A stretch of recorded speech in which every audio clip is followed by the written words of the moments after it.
ఈరోజు వీడియోలో power bills ఆన్లైన్లో ఎలా పే చేయాలనే దాని గురించి తెలుసుకుందాం. ఇంతకుముందు కూడా చాలామంది ఆన్లైన్లో పే చేసేవాళ్ళు. అయితే ఫోన్పే, గూగుల్ పే, పేటీఎం వంటి యాప్స్ ఎక్కువగా యూజ్ చేసి పే చేసేవాళ్ళు అనమాట. అయితే రీసెంట్గా జూలై 1 తారీఖు నుండి రిజర్వ్ బ్యాంక్ ఆర్డర్స్ ప్రకారం ఈ ఫోన్పే, గూగుల్ పే, పేటీఎంతో పాటు అన్ని థర్డ్ పార్టీ కంపెనీ యాప్స్లోనూ ఈ ఎలక్ట్రిసిటీ బిల్ పేమెంట్స్ అనేది స్టాప్ చేశారు. అయితే ఈ యాప్స్ ఏవి లేకపోయినప్పటికీ డైరెక్ట్ గూగుల్ క్రోమ్లోకి వెళ్ళి చాలా ఈజీ మెథడ్లో వితిన్ 1 మినిట్లో ఎలక్ట్రిసిటీ బిల్ అనేది పే చేసేయచ్చు. అది ఎలాగో ఇప్పుడు నేను చూపిస్తాను. అయితే ఇక్కడ చాలామంది ఒక క్వశ్చన్ రైజ్ చేస్తున్నారు. ఫోన్పే, గూగుల్ పే, పేటీఎంలలో ఇంత ఈజీగా ఉన్న ప్రాసెస్ను రిజర్వ్ బ్యాంక్ ఎందుకు స్టాప్ చేసింది అనేది ఒక క్వశ్చన్ రైజ్ చేస్తున్నారు. ఇలా ఎందుకు స్టాప్ చేశారు అంటే యాక్చువల్గా సెంట్రల్ గవర్నమెంట్ అనేది అన్ని బిల్ పేమెంట్స్కి సంబంధించి like gas, electricity, water, credit cards ఇలా అన్ని బిల్ పేమెంట్స్కి సంబంధించి ఒక యూనిక్ సిస్టమ్ అనేది తీసుకొచ్చింది. అదే BBPS అంటే భారత్ బిల్ పేమెంట్ సిస్టమ్ అంటారు. ఇలా బిల్స్ కలెక్ట్ చేసే ఏ కంపెనీ అయినా లేదా ఏ బ్యాంక్ అయినా కూడా ఆ BBPS కింద ఎన్రోల్ అవ్వాలన్నమాట.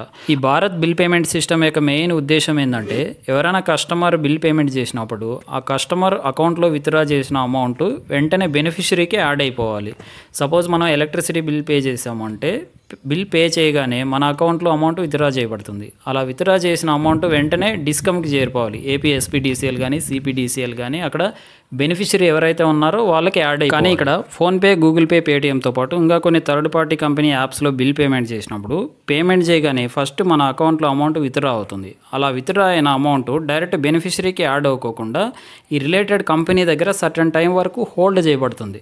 అంటే ఫోన్పే కానీ, గూగుల్ పే కానీ, పేటీఎం కానీ ఈ కంపెనీస్ దగ్గర సర్టెన్ టైం వరకు హోల్డ్ చేయబడుతుంది. ఆ తర్వాత బెనిఫిషరీకి యాడ్ అవుతుంది అనమాట. సో ఇలా జరగడం వల్ల ఈ టైం డిలేతో పాటు ఇక్కడ సెక్యూరిటీ ఇష్యూస్ కూడా చాలా రైజ్ అవుతున్నాయి అనే ఉద్దేశంతో ఈ బిల్ పేమెంట్ చేసే కంపెనీస్ అలాగే బ్యాంకర్స్ మొత్తం ఈ BPPS కింద ఎన్రోల్ అవ్వాలి. అలా అవ్వని పక్షంలో మీ బిల్ పేమెంట్స్ స్టాప్ చేయండి అని రిజర్వ్ బ్యాంక్ ఆర్డర్ పాస్ చేసింది అనమాట. అయితే ఈ యాప్స్తో సంబంధమే లేకుండా డైరెక్ట్ మొబైల్లోనే గూగుల్ క్రోమ్ ఓపెన్ చేసి చాలా ఈజీగా ఎలక్ట్రిసిటీ బిల్ అనేది పే చేసేయచ్చు. అది ఎలాగో ఇప్పుడు చూద్దాం. గూగుల్ క్రోమ్ ఓపెన్ చేసి సంబంధిత బోర్డు వెబ్సైట్ APSPDCL కానీ TSSPDCL కానీ ప్రాసెస్ అయితే ఆల్మోస్ట్ ఇంచుమించు అన్నిటికీ ఒకేలాగా ఉంటుంది. ఇక్కడ నేను APSPDCL పరిధిలో ఉన్నా కాబట్టి APSPDCL అని సెట్ చేస్తున్నాను. వెబ్సైట్లోకి వెళ్తే ఇంటర్ఫేస్ అనేది ఈ విధంగా ఉంటుంది. కిందికి స్క్రోల్ చేసినట్టయితే పే బిల్ ఆన్లైన్ అనే ఒక ఆప్షన్ ఉంటుంది. అది మనం సెలెక్ట్ చేసుకుంటే ఇక్కడ బిల్ డెస్క్ AP ఆన్లైన్ అని ఈ విధంగా చూపిస్తుంది. మనం బిల్ డెస్క్ అనే ఆప్షన్ సెలెక్ట్ చేసుకోవాలి. బిల్ డెస్క్ అని సెలెక్ట్ చేసుకోగానే ఇక్కడ సర్వీస్ నెంబర్ అడుగుతుంది. మన ఎలక్ట్రిసిటీ బిల్లో ఉన్న సర్వీస్ నెంబర్ ఎంటర్ చేసి కింద క్యాప్చా అడుగుతుంది. అక్కడే ఉన్న 5 డిజిట్ క్యాప్చా ఎంటర్ చేయగానే ఫెచ్ బిల్ అని కొడితే మన ఎలక్ట్రిసిటీ బిల్ ఎంత అయితే ఉందో ఆ బిల్ అమౌంట్ ఇక్కడ చూపిస్తుంది. కిందికి వెళ్ళి మనం సబ్మిట్ కొట్టినట్టయితే అక్కడ పేమెంట్ ఆప్షన్ అడుగుతుంది. క్రెడిట్ కార్డా, డెబిట్ కార్డా, ఇంటర్నెట్ బ్యాంకింగ్, వ్యాలెట్, UPI. ఇక్కడ మనము అగైన్ UPI అని సెలెక్ట్ చేసుకోవడం ద్వారా మన యాప్స్ ఏవైతే ఉన్నాయో PhonePe, Google pay, Amazon pay ఇలాగా UPI యాప్స్కు రీడైరెక్ట్ అయిపోతుంది. ఇక్కడ నేను తిరిగి ఫోన్పే అని సెలెక్ట్ చేసుకున్నాను. ఇక్కడ ఫోన్పే ఎందుకు అంటే జస్ట్ పేమెంట్ కోసం మాత్రమే అనమాట.